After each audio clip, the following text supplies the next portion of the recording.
A week before I was supposed to get married, my fiancé suddenly became the most affectionate man on earth. Not romantic.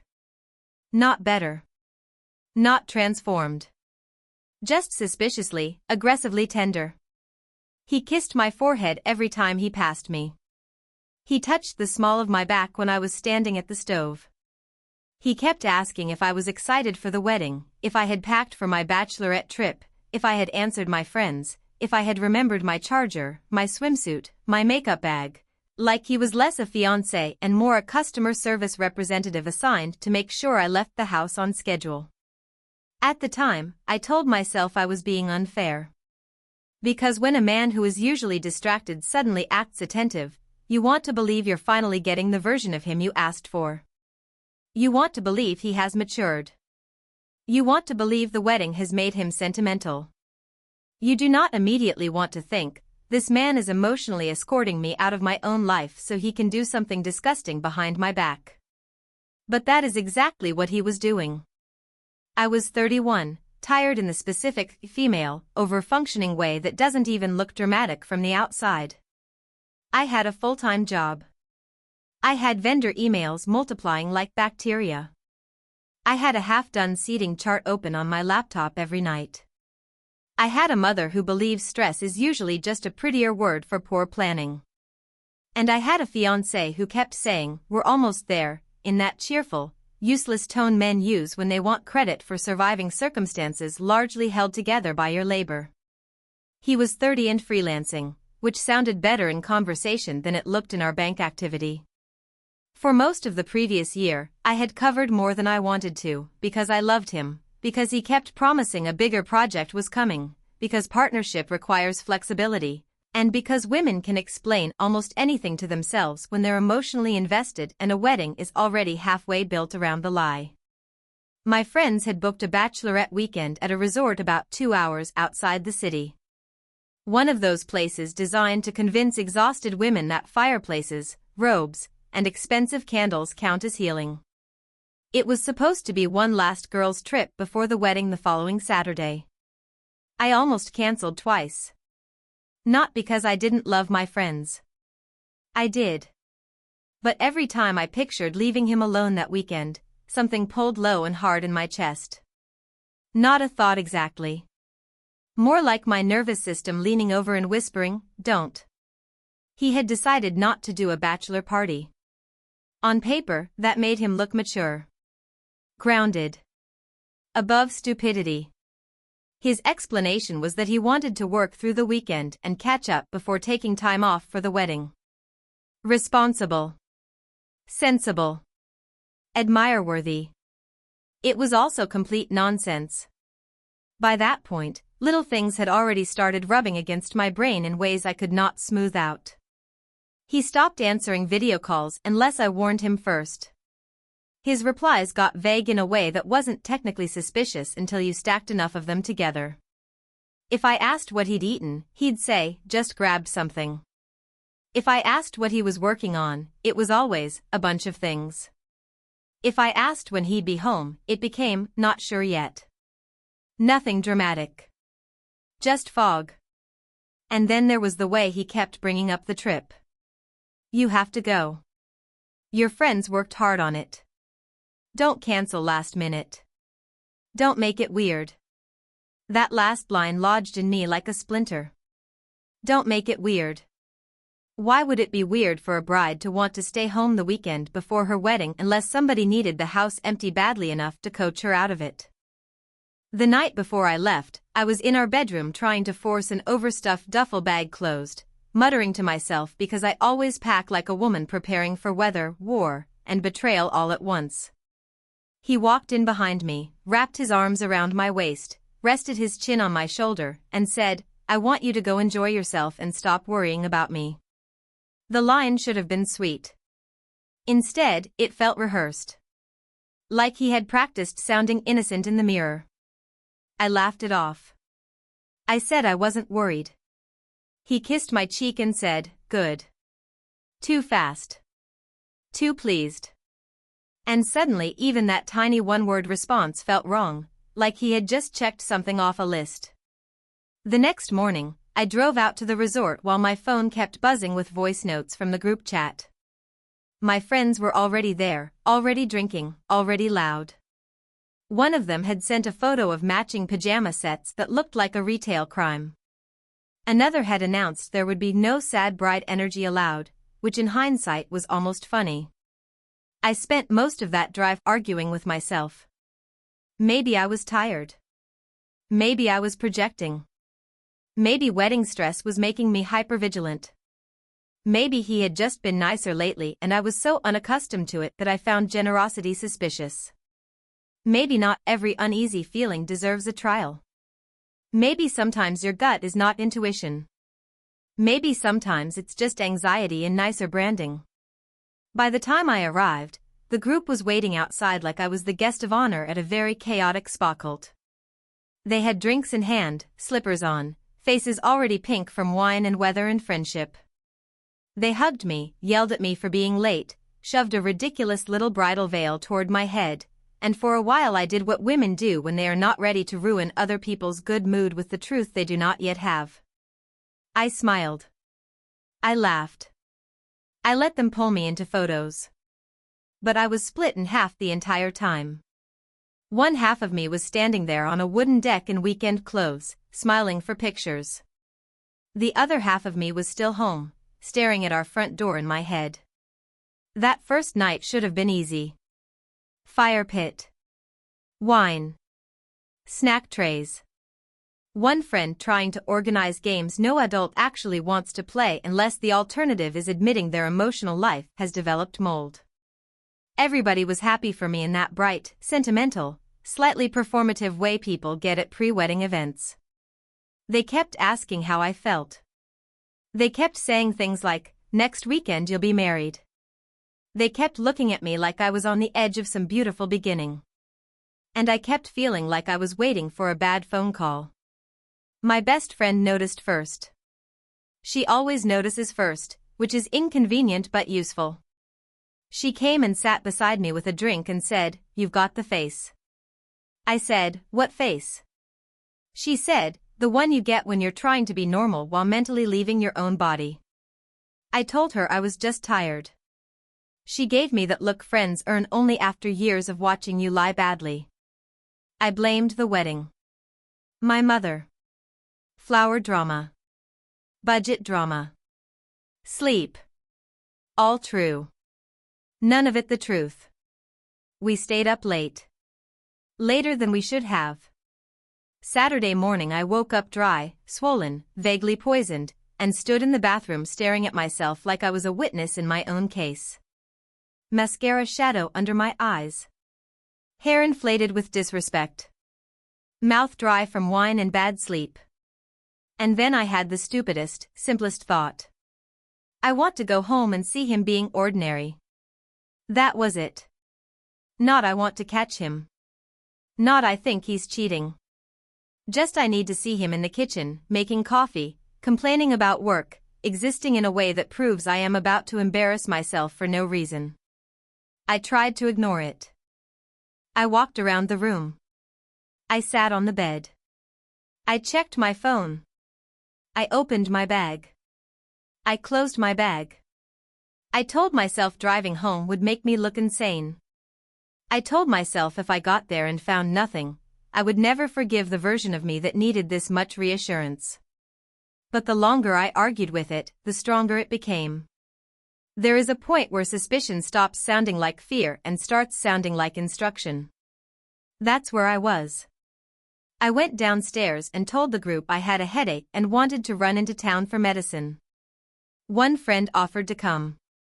I said no too quickly, then smiled the stiff, brittle smile of a woman trying not to explode in front of a plate of pastries.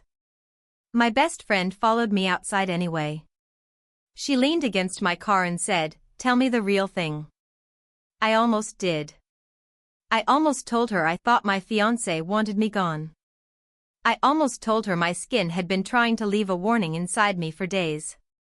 I almost told her I felt ridiculous and certain at the same time. Instead, I said I needed air. She looked at me for a second too long, then nodded in that quiet, unhappy way people do when they know you are not ready to say the thing out loud yet. The drive back felt longer than the trip out. I kept flipping between humiliation and adrenaline. 1 minute I'd think, you are about to ruin your own weekend because a man kissed your forehead too much. The next minute I'd remember the way he kept insisting I go, and the blood in my body would turn sharp all over again. By the time I reached our street, my hands were cold on the steering wheel. Then I saw it. A car in the driveway I didn't recognize. Not his. Not mine. Not a friend's. Not a neighbor's with a reasonable story attached. Just some unfamiliar car sitting outside my house like it belonged there. His car was in the garage. Meaning he was home. Meaning the "I'll be working all day" story was already dead before I even turned the ignition off. I didn't get out. I just sat there staring at the windshield like a better explanation might drift down out of the sky if I waited long enough. Delivery. Relative. Emergency. Surprise. Contractor. Wrong address. Anything. My heart was pounding hard enough to make my throat ache. And then, because apparently my nervous system likes evidence, I called him. He answered on the second ring. Bright voice. Easy tone. Completely relaxed. Hey, baby. I looked at the garage. I looked at the car. And I asked where he was. At work, he said immediately. No hesitation.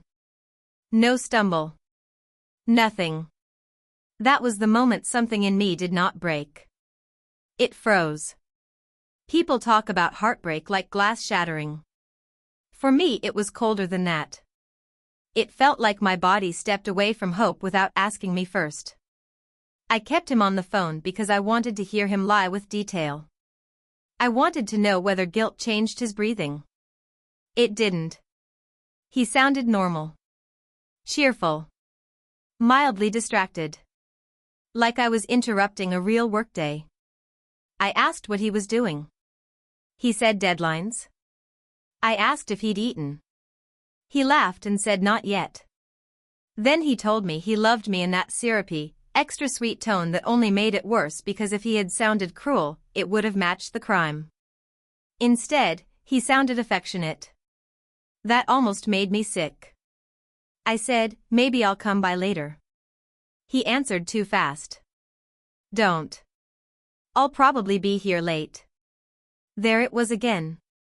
That gentle shove away from the door. When we hung up, he sent 3 messages in under a minute. A heart. A kissing emoji. Miss you already. If I had not been sitting in front of my own house looking at the evidence, it would have been the kind of exchange that makes strangers think, wow, what a loving man. I sat there for another minute. Maybe longer. Time gets strange when your life starts becoming a story you would have rolled your eyes at if somebody else told it to you. Then I got out of the car and moved quietly along the side of the house. Every tiny sound suddenly mattered. Gravel under my shoes. My own breathing. The slight rattle of the gate. I felt stupid and sick and violently awake. The curtains in our bedroom weren't fully closed.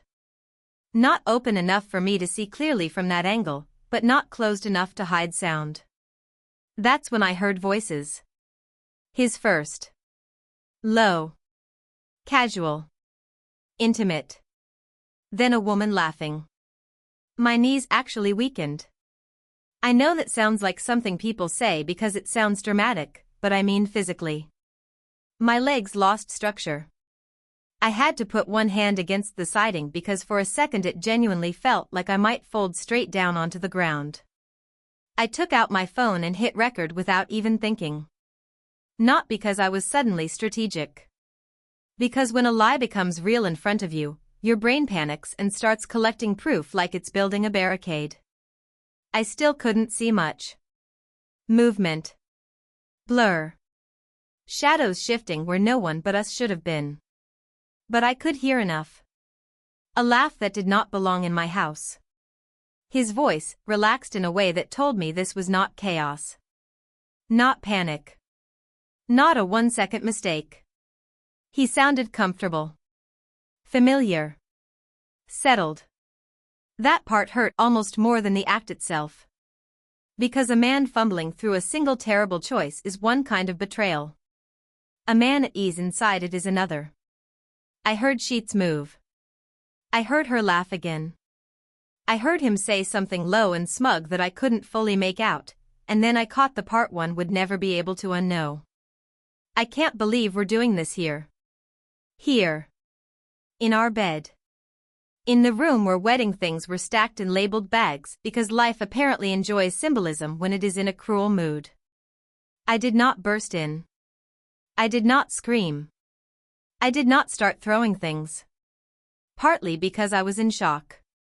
Partly because pride survived where stability didn't.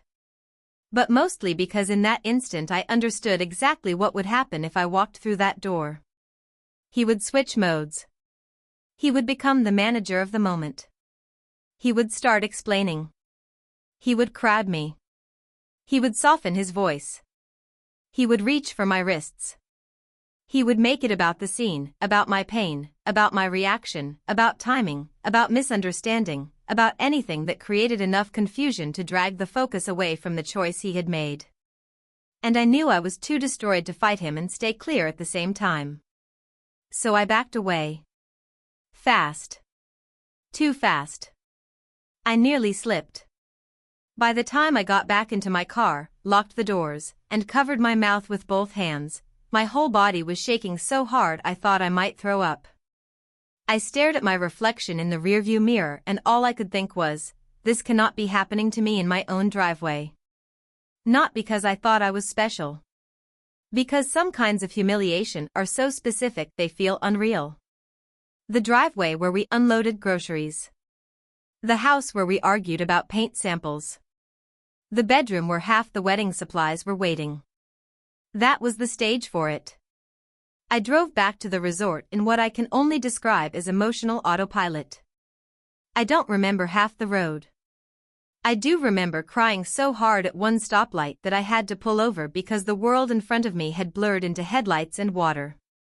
Then a few minutes later I was completely blank, like my body had run out of dramatic response and downgraded to static. When I got back, everyone was outside doing some game with plastic cups and fake competitiveness. I parked terribly, walked straight past the kitchen, grabbed a bottle from the counter, found the nearest bathroom, locked the door, and sat on the floor in my cute little weekend outfit like a public service announcement for trusting the wrong man. That is where my best friend found me. She knocked once. Then again. Then she said my name in that controlled voice people use when they already know the answer is bad. I opened the door.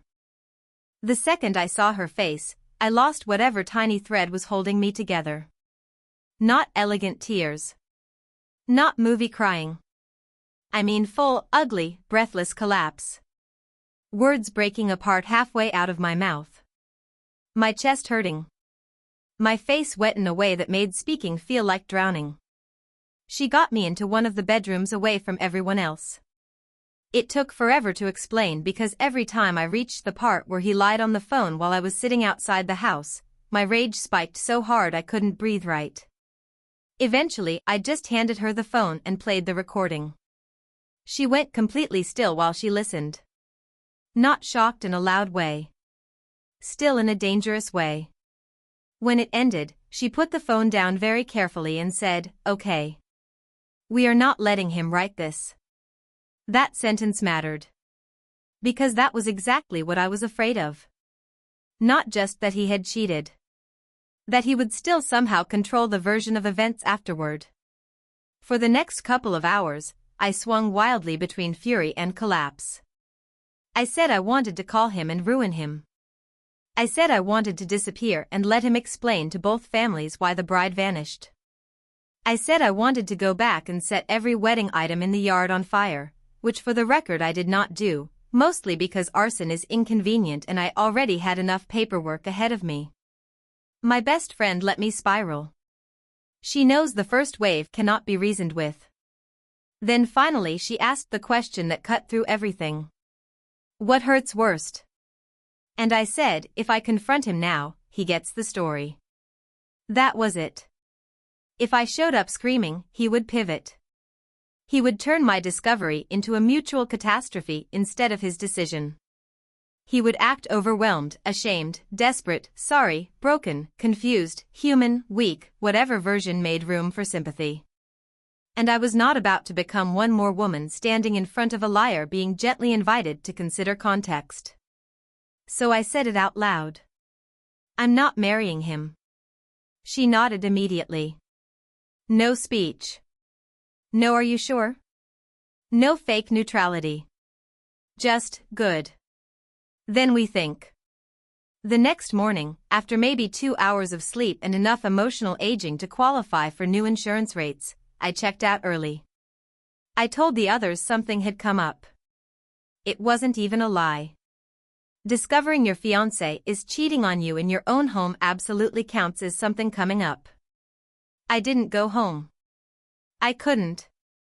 The idea of walking back into that bedroom made my skin crawl. I went to my best friend's place instead. I wore borrowed clothes. I ate dry cereal over her sink like a feral cousin. And while I was still trying to process the fact that the man I was about to marry had turned our home into a private motel, he kept texting me like nothing had happened. That part still disturbs me more than I expect. He asked if my headache was better. He said he missed me. He asked what time my parents wanted us at the venue on Saturday. He mentioned maybe staying with his parents the night before the wedding because it would make logistics easier and build anticipation. Build anticipation. That man did not build anticipation. He built a sinkhole. I answered carefully. Not warmly. Not coldly enough to alert him. Just enough to keep him calm while I figured out how I wanted this to end. By then I understood something important. Truth is not just about what happened. It is also about timing. If I confronted him before I was ready, I would still be reacting inside his mess. If I waited, I could choose the shape of my own exit. My best friend drove by the house one afternoon while I was still staying with her. The strange car was there again. Again. That should not have shocked me, but it did. Some mean little hopeful part of me had still been clinging to the idea that maybe what I witnessed was a single act of panic. A last-minute collapse. A one-off disaster. No. It was active. Ongoing. Comfortable enough to repeat. The next day I went back to the house alone because I needed clothes, documents, jewelry, my laptop, and whatever pieces of my real life still existed inside that building. The place was spotless in that suspicious way guilty people clean, like if the counters gleam hard enough maybe the sin evaporates with the crumbs. The bed was made too neatly. The room smelled wrong. And there was a candle burning in the living room that I had never bought. I stared at it like it had personally insulted me. I packed what mattered. Work clothes. Passport. Grandmother's jewelry. Laptop. Chargers. A few toiletries. And a small ugly mug I liked only because once, months earlier, my fiancé had said it looked depressed. I took that too, partly out of affection, mostly out of spite. I was not above rescue missions for petty objects. I was sitting at the kitchen table staring around the house when I heard the key in the front door. My entire body locked. He came in holding coffee and smiling, talking before he even fully saw me. Hey, I thought you were still. Then he stopped. And in that half second I could actually watch him misunderstand the room. He knew something was off. But he didn't know what I knew. He thought maybe I was stressed. Maybe irritated. Maybe emotional about the wedding. Maybe hurt by some harmless logistical thing. He did not yet understand that I had seen the floor drop out from under him. He came closer and tried to kiss my cheek. I turned away. He looked confused. Then concerned. Then gently defensive. What's going on? If this were fiction, maybe I would have held up the phone with the recording and watched him collapse. Real life is less satisfying. I looked at him and realized there was no clean version of confrontation available to me in that moment. If I started, I would either say too much or not enough. I would cry. He would comfort. I would hate him for it. He would explain. I would hate myself for listening. So I kept it minimal. I said I was overwhelmed and didn't want to talk. He asked if I was mad. I said yes. He asked if it was wedding stress. I said maybe. He asked if it was my mother. I nearly laughed in his face. Imagine cheating on someone in the home you share and still guessing that the problem might somehow be floral opinions and maternal pressure. Then he did something that almost made my skin peel off. He started apologizing for being distracted lately. For work stress. For not being as present as he should have been. For any way he had made the final stretch harder on me. Do you understand how twisted that is? To apologize around the betrayal without naming it.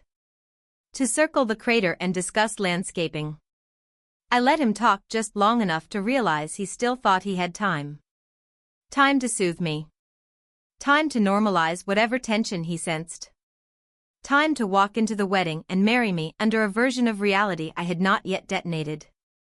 When he paused, I said I needed space and might stay with family until the wedding. He asked, "Are we okay?" I said, "We'll see." That answer should have terrified him. It didn't. He heard nerves where there was doom. That evening he left to stay with his parents, exactly as planned. He carried a duffel bag out to the car and gave me this cheerful little wave that made me want to laugh and scream at the same time. After he left, I called my grandmother. She was the only person in my family I trusted to hear the whole story without trying to turn it into a lesson about appearances, endurance, or female restraint. I told her everything. Not elegantly. Not in order. I just told the truth. She listened all the way through. No dramatic gasps. No "are you sure?" No immediate opinion flood. When I finished, she said, "If you need somewhere to disappear, come here." That nearly broke me harder than the cheating. Because humiliation does strange things to kindness. It makes it hit deeper. Like your body has been braced for judgment and suddenly gets shelter instead. Then came the practical side, which is the least cinematic and most exhausting part of heartbreak. Vendors. Payments. Guests. Emails. Deposits. Seating charts that suddenly looked like evidence from another woman's life. I drafted the cancellation email that night. It was simple. Direct. No poetry. No revenge monologue. No indulgent detail. I had discovered infidelity. The wedding was cancelled. I would not be discussing it further that day. Then I let it sit. Not because I doubted the decision. Because timing was part of the decision. My mother called that same night with wedding questions, and I finally told her the truth. Her first response was, "Are you sure?" That made me so angry I had to set the phone down. Then I sent her the audio and the photos. That ended the uncertainty fast. My father listened too. He called me back sounding quiet in the way men sound when rage has gone cold enough to become precise. He said, "You do not owe him grace dressed up as maturity." That helped. My mother took longer to arrive at solid ground, but she got there once reality became undeniable. The 6 days leading up to the wedding were surreal. He kept texting me sweet things. Sweet things. Can you imagine being lied to by somebody who still expects tenderness in return? Every message felt contaminated. He asked if I wanted the top tier of the cake saved. He asked whether I was excited. He sent hearts at night like routine could disinfect betrayal. I played along just enough to keep him from panicking too soon. Not because I enjoyed it. Every exchange made me feel like I needed to wash my hands. But I was not ready to spend my final pre-wedding week emotionally managing the man who had done this. The venue still had a final payment due. I had delayed it because money had already been leaving my account in exhausting streams. Once I realized the timing, I did not rush to rescue him from the consequences of his own wedding day. Let reality arrive in its own shoes for once. On Friday night, the night before I was supposed to get married, I packed a suitcase and drove to my grandmother's house in another state. The drive felt like peeling myself out of a life layer by layer. My phone kept lighting up. Friends checking logistics. A cousin asking where I'd be getting ready. Him sending me a selfie, smiling, looking like a man still in possession of a future. I muted nearly everyone. My grandmother opened the door in slippers and a robe and took one look at my face before pulling me into the kitchen. She made tea, because women her age will perform spiritual surgery with boiling water if given the chance. I sat under her too bright kitchen light and finally said it cleanly. He cheated on me in our home while I was gone because he wanted me gone. She nodded once and asked, "Do you want to hide, or do you want to make a statement?" That was her exact wording. Not heal. Not cope. Hide or statement. I said, both. The next morning, on what should have been my wedding day, he was getting dressed, guests were arriving, tables were being adjusted, flowers were being moved, people were smiling for relatives, and I was standing in my grandmother's living room in leggings, holding my phone, reading the email one last time. Then I sent it. Not to everyone. Not immediately. I left out a few mutual contacts who might have warned him too early. Efficiency is not always elegant. Then I turned off my location and put my phone face down. By the time the ceremony was supposed to start, my phone looked like an electrical emergency. Calls. Texts. Unknown numbers. Family. Him. My mother. My father. My best friend. I answered only my best friend. She whispered, "It's happening." According to her, the chaos started small. At first people just realized I wasn't there. Nobody panicked right away because weddings train people to assume the bride is always somewhere else being zipped, sprayed, pinned, powdered, calmed, or overmanaged. He was still acting normal then. Greeting relatives. Checking his phone. Smiling. Playing his role. And then the email started landing. My side of the guest list changed first. Phones came out. Murmurs spread. Somebody asked one of the bridesmaids if it was real. One aunt apparently gasped loud enough to turn heads.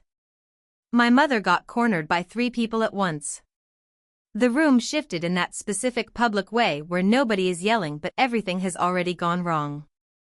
My best friend said you could almost feel the temperature change. He called me over and over.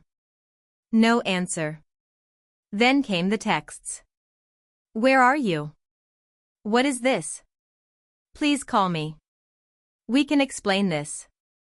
We can fix this. We. Interesting word choice from a man who had recently been making extremely individual decisions. At some point his father tried to tell people there had been an emergency and the ceremony was delayed. Meanwhile, the venue manager began doing what competent adults always do in the middle of personal disaster, asking practical questions. Balance due. Cancellation terms. Who was responsible? That is when the financial humiliation entered. The venue had not been fully paid.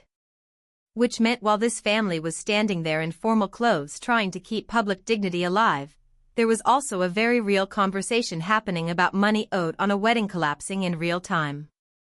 His father ended up covering what needed covering to keep it from getting uglier right there in the lobby. My best friend said that was the moment his face changed. Not when he learned the bride wasn't coming. Not when guests started whispering. When his son's choices became invoices. Later that afternoon I turned my phone back on.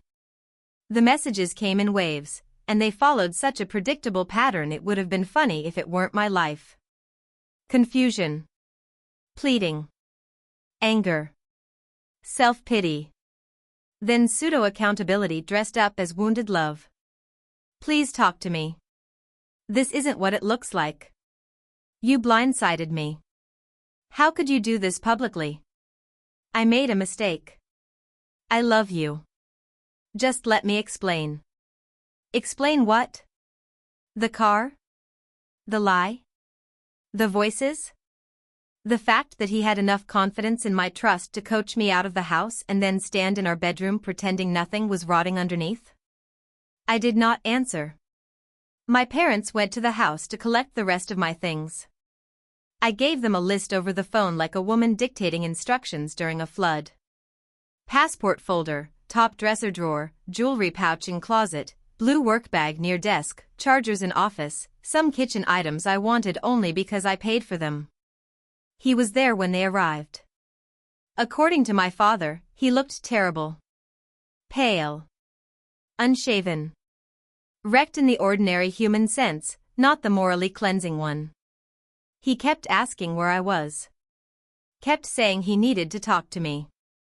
Kept framing it as something that had gotten out of hand. That phrase. As if events had slipped on their own.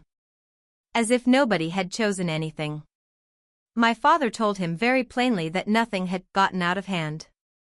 He had done what he had done, and then he had lied repeatedly while planning to walk into a ceremony and benefit from my ignorance. My mother, who had started the week with too many questions about appearances, looked at him and said, "You don't get to ask the humiliated person for a softer ending." I wish I could tell you that line healed something in me. It didn't. But it did help. I had left a note in the kitchen before driving to my grandmother's. I know. Don't contact me. Next to it, I left the printed photos of the same woman's car in the driveway on different days. My father said he stared at them for a long time. Good. Let stillness do a little work for once. The weeks after the cancelled wedding were not satisfying. They were smoky. That is the best word for them.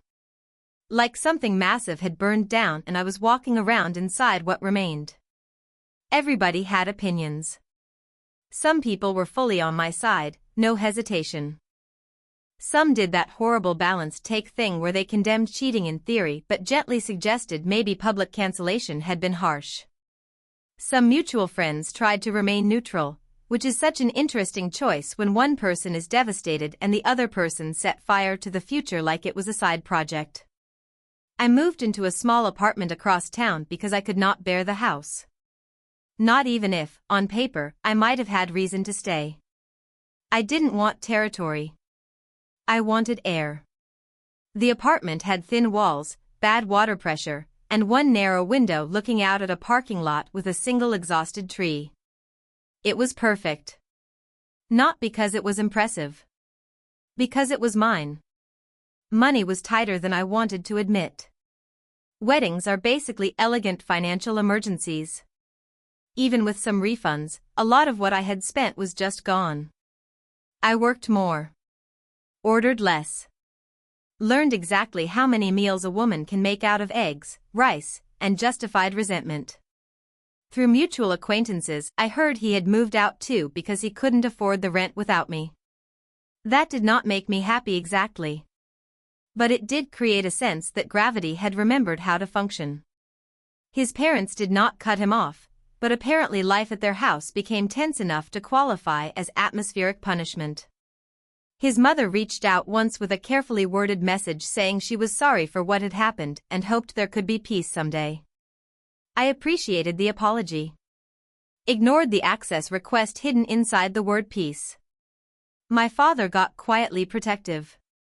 My mother had to work harder to stop translating pain into presentation, but eventually she began asking the right questions instead of the polished ones. Was I sleeping?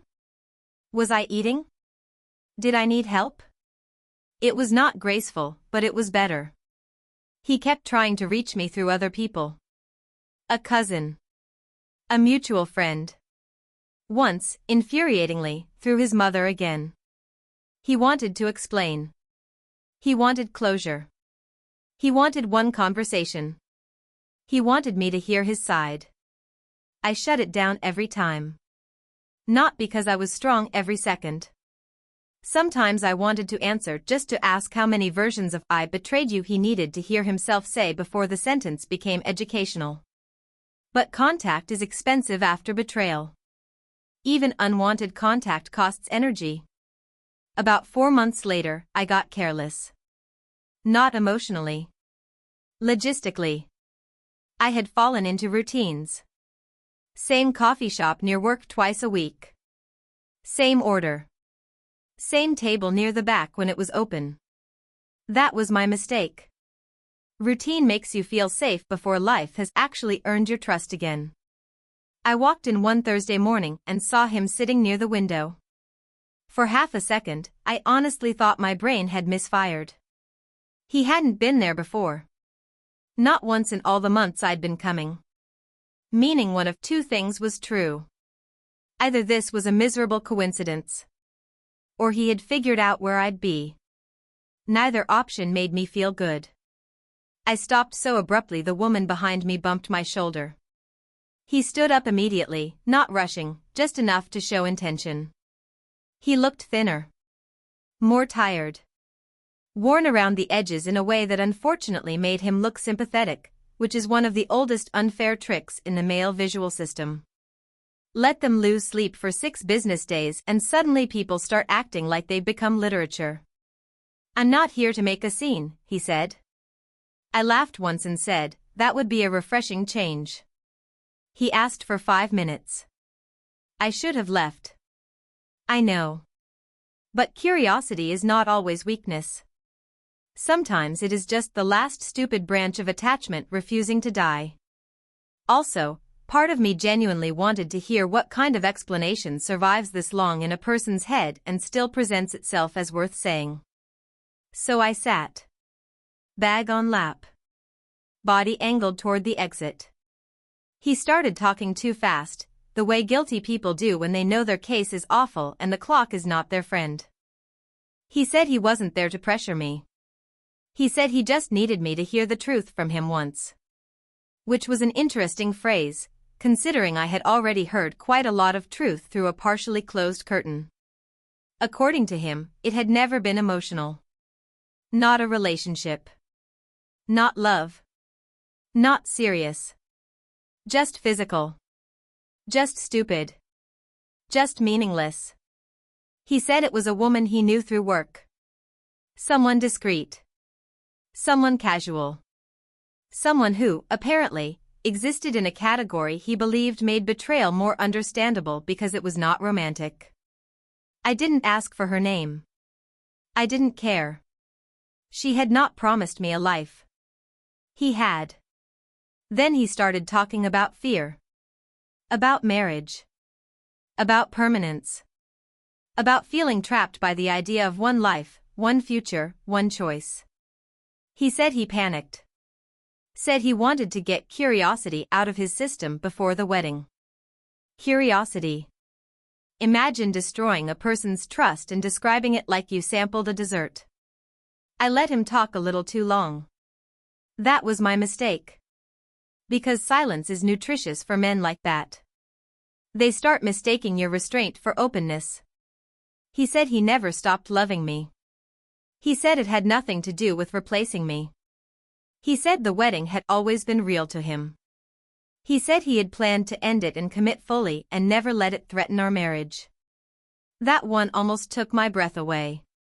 Not because it hurt. Because the arrogance inside it was staggering. He was saying, in plain language, that his defense was not innocence. It was that he intended to lie forever. When I finally spoke, my voice surprised even me. Calm. Flat. Controlled in a way rage sometimes becomes when it has been forced to live with itself for a while. So your best version of this story, I said, is that I was supposed to marry you without ever knowing who I was marrying? He flinched. Then recovered. Then said something about not wanting to lose me over something ugly and meaningless. I asked if it had happened only once. He hesitated. Tiny pause. That was answer enough. He started saying my name in that soft, familiar tone he used when he wanted me to come back into a role where he explained and I softened. I cut him off. Do not talk to me like I still belong to you. That landed. He looked hurt. And I hate to admit this, but guilty people can still look hurt in ways that press against your old habits. There is a long history, in women especially, of being trained to respond to male discomfort like it is a fire alarm we personally must silence. Not this time. He said he was trying to take responsibility. I said, no. You're trying to survive your own reflection. That shut him up for a second. Then he changed tactics. He brought up the cancellation. Said I could have confronted him privately. Said I didn't have to destroy everything publicly. Said his parents had been humiliated. Said his father had to cover the venue. Said the whole thing had been brutal. And there it was. The oldest trick. Expand the pain circle until the person you betrayed starts feeling responsible for everyone except herself. I did feel something in that moment, but it was not guilt. It was sadness with teeth. Because yes, fallout spreads. Families get dragged in. Money gets burned. Embarrassment multiplies. But none of that converts consequence into injustice. You destroyed it, I told him. I just refused to help you hide it. He rubbed his face. Looked down. Looked up again. Then he said the sentence that finally burned off whatever softness still remained in me. He said that if I could move past how everything happened, he thought maybe eventually he could forgive the way I handled the cancellation. Forgive me. I stared at him like evolution had simply lost focus for a generation. He backtracked fast, said that wasn't exactly what he meant, said we had both acted in anger, said neither of us had been at our best. No. Absolutely not. There are moments when the final surviving thread between who a person was and who you thought they were snaps clean. No explosion. No tears. Just gone. That was one of mine. Then, because shame apparently still leaves room for logistics, he brought up money. Specifically what I had spent on the wedding. He said his parents were furious about that part.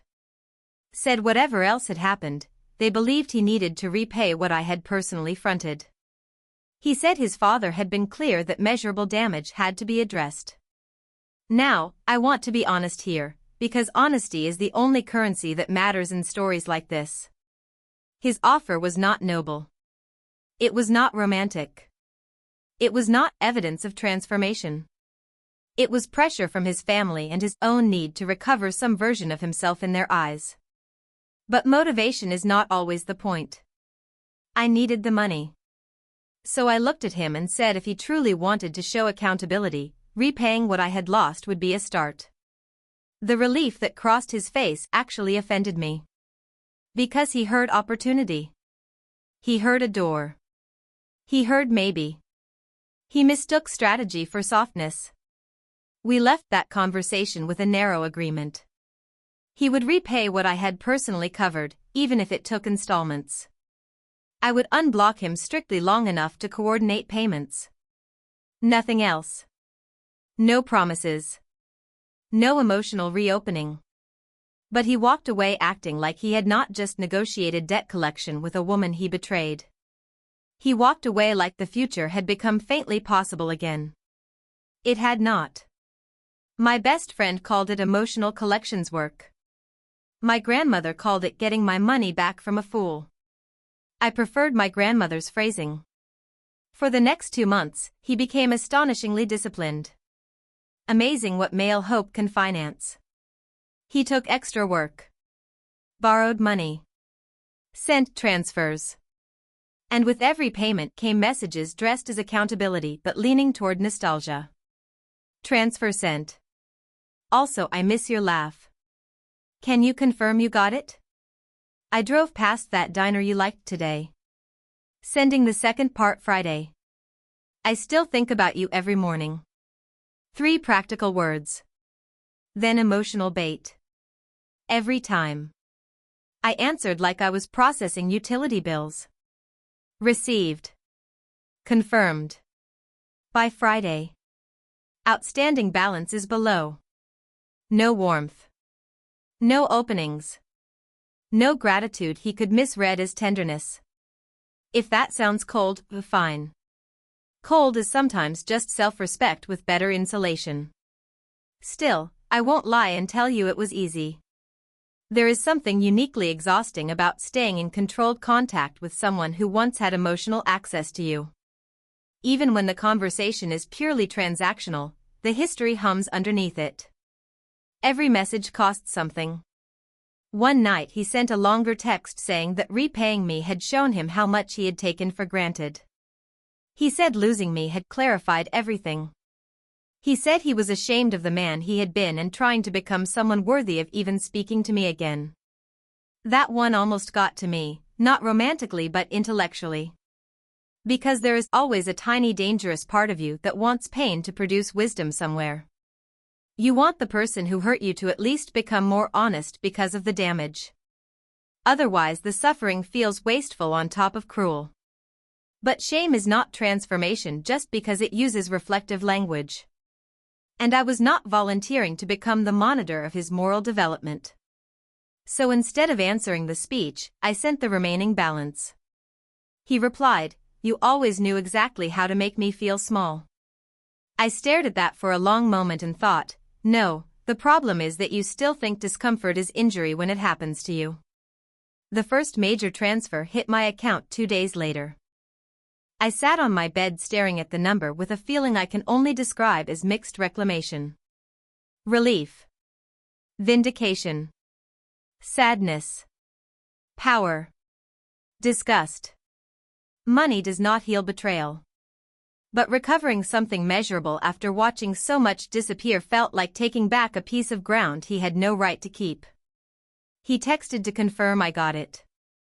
I said yes. Then he said, "I want to make this right in every way I can." No, I thought. You want the story to end with your redemption because the version where I simply leave is unbearable to your ego. I did not text that. I wrote, "Send timeline for remainder." Over the next several weeks, the arrangement settled into something almost absurdly businesslike. He took out a loan.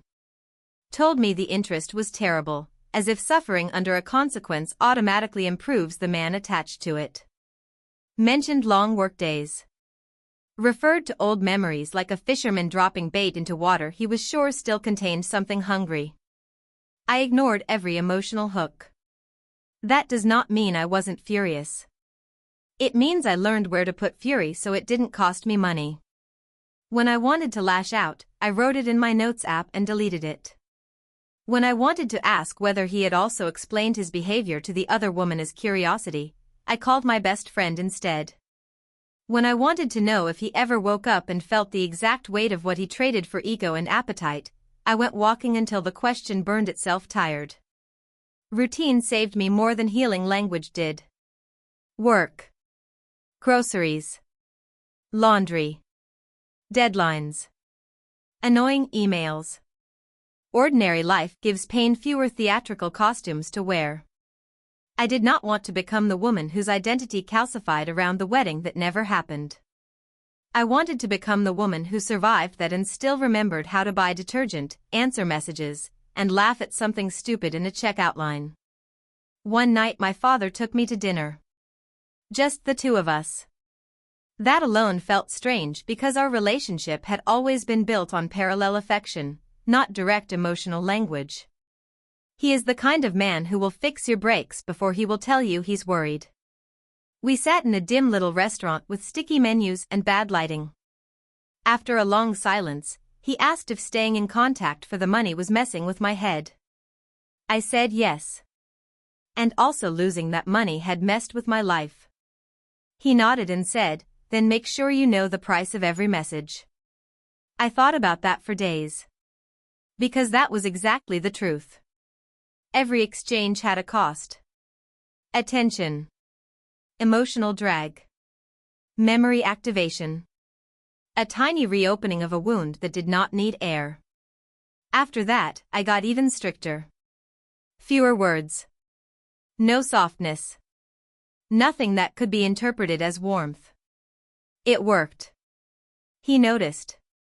One late-night text read, "You talk to me like I'm a utility company now." I laughed out loud in my kitchen. Because yes. Exactly. A service provider resolving an outstanding debt. I did not answer the emotional complaint. I replied with the remaining amount. He sent part of it the next morning. There were weak moments, but not the kind he would have hoped for. I never seriously wanted him back. What I wanted sometimes was amnesia. I wanted to not carry the year inside my body. I wanted to be the woman who was still arguing about appetizers and pretending centerpieces mattered. I didn't miss him. I missed the unbroken version of my own life. Eventually he pinned down a date for the final transfer. He said once it was done, maybe we could have one real conversation. Closure, he called it. I have grown suspicious of that word. Closure is often just the last elegant costume manipulation wears. He wanted a final hearing. A chance to narrate himself into humanity again. A room where effort, repayment, regret, and time could all join hands and ask me to soften his outline. I told him we could discuss next steps after the payment cleared. There were no next steps. But there was still an outstanding balance, and I had learned by then that practicality is one of the least glamorous and most loyal friends a woman can have. The final payment came through on a Tuesday afternoon while I was at work pretending to care about a spreadsheet. My phone buzzed. I looked down. And there it was. Complete. For a second I just stared at the screen because anticipation had stretched this moment so long that I had stopped trusting it would arrive. Then my whole body loosened in one strange, sharp wave. Not happiness. Release. Like a muscle I had been clenching for months had finally let go without asking permission. He texted almost immediately. It's done. Then another. Can we talk now? Really talk. Of course. Because in his mind, he had not just repaid debt. He had earned access. I put my phone down and went to the office bathroom because I wanted to answer from somewhere cleaner than adrenaline. In the mirror, I looked ordinary. Tired. Older around the eyes than I had been before the wedding year. Lipstick faded. Hair fighting humidity. Just a woman in fluorescent light about to close a door she had already emotionally walked away from months ago. And that image helped me more than any speech. I went back to my desk and wrote the message I had been carrying for weeks. I told him I had agreed to stay in contact for one reason only, repayment.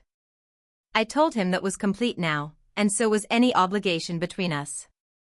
I told him he had mistaken access for hope and persistence for change. I told him that loving me would have required honesty before damage, not regret after consequences. I told him I did not want another explanation, another apology, or another effort to resize what he had done into something manageable for his conscience. I told him I was not interested in helping him feel like he was still a good man because good men do not build secret lives inside shared homes and call it confusion. Then I wrote the line that had been waiting for him all along. A woman should fight for a man worth keeping, and you proved you weren't. I read it twice. Removed one sentence that sounded too polished. Made another harsher. Then changed it back. And when I hit send, my hand was steady. He replied almost instantly. Please don't do this. Then another. After everything, after paying it all back, I thought maybe there was a chance. That line irritated me so deeply I almost laughed. After paying it all back. As if repayment had become romance. As if returning money he should never have cost me was somehow a down payment on reconsideration. I did not answer. I blocked the number. Blocked the email. Blocked every route I knew. Calmly. Thoroughly. Without tears. Without ceremony. No dramatic soundtrack. No trembling hand hovering over the screen. Just click, confirm, done. It was one of the least cinematic moments of my life. Which is exactly why it mattered. A week later, I used part of the money to replace things I had been patching together since the breakup. A decent mattress. A proper kitchen table. Groceries without mental math. I put the rest into savings and sat in my little apartment feeling something closer to peace than I had in a long time. Not healed. Not transformed. Just less occupied by him. That, I learned, is sometimes the real victory. Not making them suffer. Not watching them crawl. Not hearing the perfect apology. Just refusing to let what they did become your permanent weather. He didn't lose me when I sent the email. He didn't lose me when guests found out. He didn't lose me when I blocked him the first time. He lost me the moment he decided I was easier to lie to than worth telling the truth. And if there is any lesson in all of this, it's that betrayal does not begin in the bed, or the car, or the driveway, or even the lie on the phone. It begins the first time somebody looks at your trust and sees an opportunity instead of a responsibility. That was his mistake. Mine was believing love could cover for character. I won't make that one again.